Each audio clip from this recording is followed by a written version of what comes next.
Okay mga kaibigan, ito po napakagandang laban, Alexander Usyk versus Tyson Fury. OMG, ngayon po masasabi na po natin that Usyk is the Manny Pacquiao of the heavyweights. Halika na, panoorin po natin.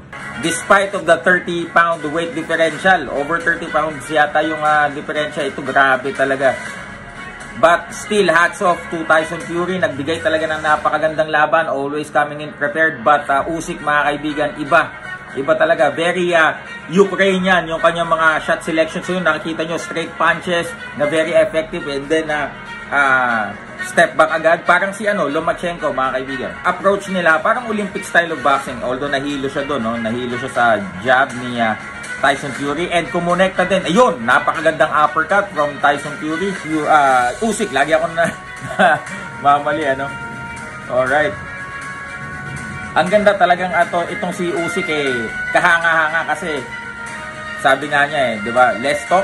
I will do the talking inside the ring. Parang Manny Pacquiao Now, he is like the Manny Pacquiao of the heavyweights. I mean, going up in weights, beating the best of the best. Di ba? Sino naalala nyo? Manny Pacquiao. Ayun, tumama. Ayan, nahilo talaga si Fury doon, mga kaibigan. Alright, grabe. At ang galing niya pagka chess match.